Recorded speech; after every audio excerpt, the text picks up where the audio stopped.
Riuscire a raccontarvi tutte le possibili tecniche artistiche tradizionali sarebbe impossibile, soprattutto per me che sono un'appassionata d'arte, che ne ha studiate e viste tante con i propri occhi, ma che, non essendo un artista, non ha mai effettivamente messo le mani in pasta. Nonostante questo, però, penso possa essere interessante per qualsiasi appassionato come noi, che si approccia ad un'opera in un museo o in uno studio d'artista, saper riconoscere alcune delle principali tecniche tradizionali. Io sono Clelia e oggi vi racconto qualcosa in più sulle tecniche nell'arte in pittura e scultura. E se anche tu come me sei appassionato d'arte, viaggio e mercato, iscriviti al canale e attiva la campanella per non perdere i prossimi video. Il primo linguaggio artistico di cui vi parlo oggi è anche quello probabilmente più diffuso e più accettato dal grande pubblico, la pittura. Fin dalla scuola o anche solo leggendo la didascalia di un libro o di un'opera in un museo, abbiamo sentito parlare di almeno un paio delle tecniche di pittura che vi racconterò oggi. La prima e forse più nota è la tempera. Il termine deriva proprio da temperare, cioè diluire i colori per renderli fluidi. Questa tecnica, particolarmente usata nel Medioevo, richiede in realtà un po' più di lavoro di quello che si immagina. La tempera viene infatti applicata su un supporto che deve essere prima preparato attraverso il processo di imprimitura, che consiste nel passare diversi strati di colle e di gesso sulla tavola di legno prima di poter applicare il colore sul supporto essiccato. Una volta preparata, la tavola può ricevere il colore a tempera, che è costituito da polveri di colore legate fra di loro. La maggior parte delle volte, nella storia, sono legate da un composto a base di rosso d'uovo. Per poter mantenere la materia pittorica vischiosa e quindi utilizzabile, viene anche usata dell'acqua bollita o distillata che non altera il colore originale. La particolarità di questa tecnica fin dai tempi antichi è che la tempera, a base d'uovo, asciuga rapidamente e può essere lavorata per sovrapposizioni, ma soprattutto non scolora nel tempo e diventa quindi durevole. Un'altra tecnica di pittura particolarmente nota è l'olio, una tecnica che viene ideata ed elaborata circa a metà del 400, probabilmente dai pittori fiamminghi che la usano per la prima volta su tavola. Da questo momento viene continuamente modificata, diventando probabilmente la tecnica più diffusa nell'arte pittorica. I pigmenti di base sono esattamente gli stessi che si usano nella pittura a tempera. Quello che cambia però è il legante, che in questo caso è l'olio. Le tipologie di olio più diffuse sono sempre state quella di semi di lino o di papavero, che vengono uniti al colore fino ad ottenere un bell'impasto che può essere steso con il pennello. Quando l'impasto deve essere diluito, la maggior parte delle volte viene utilizzata o trementina o acqua raggia. In Italia questa tecnica è stata quasi sicuramente portata da uno dei più grandi maestri della storia dell'arte, Antonello da Messina, ma si racconta che sia stata utilizzata più di ogni altro posto, a Venezia, al fine di sostituire la pittura d'affresco, particolarmente delicata nel clima umido della città. E gli sviluppi nel tempo di questa tecnica hanno permesso agli artisti di liberarsi da alcuni impedimenti tecnici. Nell'Ottocento infatti sono proprio i colori ad olio che vengono confezionati in tubetti di stagno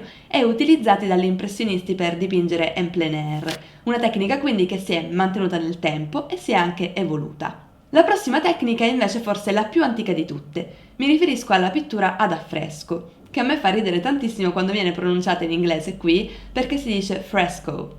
Comunque è una pittura murale molto antica per la quale i pigmenti di colore vengono sciolti in acqua e stesi con il pennello su un intonaco fresco di sabbia e di calce.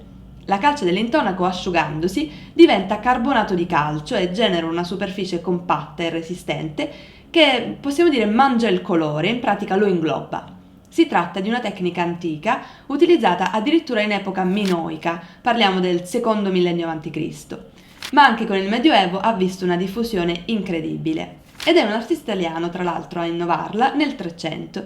Mi riferisco a Giotto, che introduce nella tecnica dell'affresco la sinopia. La sinopia letteralmente non è altro che il colore rosso che da questo momento in poi viene utilizzato per creare una vera e propria bozza del lavoro finito. In pratica gli artisti disegnano sul primo strato di intonaco, chiamato arriccio, il disegno preparatorio che poi consente di stabilire quale sarà la superficie di muro che deve essere coperta dal tonachino, che è l'ultimo strato di intonaco. Questa grande innovazione tecnica porta non solo allo sviluppo della bozza prima del lavoro, ma soprattutto agevola per la prima volta l'organizzazione del lavoro artistico in diverse giornate. In realtà la tecnica dell'affresco non smette di evolversi e nel 400 viene inventato il cartone preparatorio, che sostituirà la sinopia permettendo lo spolvero e quindi la costruzione della bozza di lavoro su scala reale con la giusta prospettiva, che diventa il tema principale del periodo. Comunque una tecnica che rimane presente in tutta la nostra storia dell'arte e che sicuramente incontrerete nei vostri giri per chiese e musei. La tecnica pittorica più moderna invece nella storia dell'arte è l'acrilico ed è anche quella di cui io personalmente ho più esperienza diretta, avendo lavorato per anni in uno studio d'artista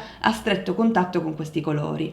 Il concetto di base è praticamente identico a quello della tempera, ma quello che cambia è il legante. Nei colori acrilici, infatti, viene utilizzato come legante una resina plastica, quindi acrilica appunto. Anche in questo caso l'impasto può essere diluito, ma la caratteristica più importante è che resiste molto bene al passare del tempo e si asciuga in un lampo, tanto che negli anni 20 viene sfruttata come tecnica perfino per i grandi murales come quelli degli artisti dell'America Latina. Il concetto principale è che, dato che il colore si asciuga non appena la componente d'acqua evapora, in pratica si possono fare diverse sovrapposizioni e molto velocemente. Ci sarebbero poi in pittura tante altre tecniche come l'acquerello, l'aerografia, l'encausto, il guazzo. Tutte tecniche davvero super interessanti e anche utilizzate, però sarebbe impossibile raccontarle tutte, quindi vi suggerisco piuttosto un libro dal quale io stessa ho studiato e che forse sarà un po' difficile da trovare, ma che vale la pena andare a scovare e leggere. Si intitola Tecniche e materiali delle arti ed è uno dei dizionari dell'arte della Elect Editore. Ma passiamo adesso al secondo linguaggio più diffuso nell'arte tradizionale, non è così difficile da indovinare, la scultura. Anche nel caso della scultura ci sono davvero numerose tecniche, ma noi ci concentreremo principalmente su due. La prima di cui vi racconto è la scultura in marmo, che nasce già nell'antica Grecia, ma si evolve poi nel tempo.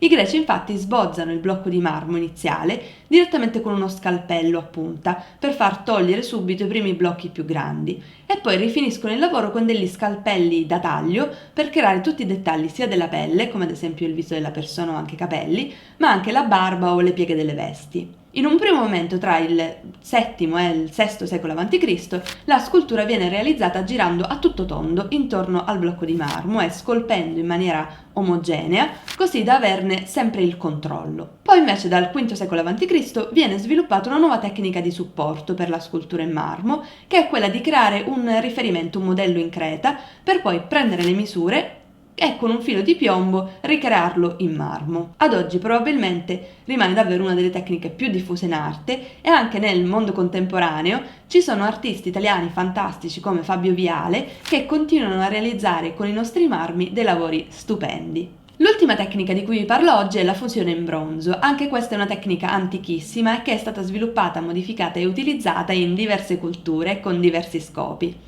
Inizialmente si diffonde come funzione a bronzo piena. Che cosa si intende? Una fusione che consiste nel colare metallo fuso in uno stampo di pietra o argilla cotta. Questa però consente di ottenere solo oggetti pieni. Quindi già nel III millennio a.C. cominciano le prime sperimentazioni per ottenere oggetti cavi in bronzo. Ci sono ancora oggi diverse tecniche di fusione cava, ma sicuramente la più interessante è la fusione a cera persa. I vari passaggi sono affascinanti e per certi versi complessi, ma ciò che è interessante per noi è conoscere il principio di funzionamento. Si chiama cera persa perché viene utilizzato un modello in cera che si plasma sull'argilla. Al momento della cottura in forno, la cera fluisce dagli appositi canali e il modello si consolida per permettere la fusione del metallo. Dato che la cera si perde nella lavorazione, la tecnica viene chiamata appunto fusione a cera persa o fusione a cera perduta. Questa tecnica si diffonde già nella Grecia antica per poter sostituire le statue di marmo che spesso non era possibile realizzare oppure trasportare perché troppo pesanti e rimane probabilmente una delle più interessanti fino ad oggi. Fammi sapere nei commenti se potrebbe essere interessante approfondire il tema delle tecniche magari nell'arte contemporanea, dato che dal Novecento in poi queste tecniche più tradizionali vengono per certi versi superate. E ti suggerisco inoltre di iscriverti al canale per non perdere i prossimi video legati ad arte, viaggio e mercato, ma soprattutto di dare un'occhiata al mio video sugli elementi di un'opera d'arte o a quello sulle 20 domande da farsi per analizzare un'opera. Grazie e alla prossima!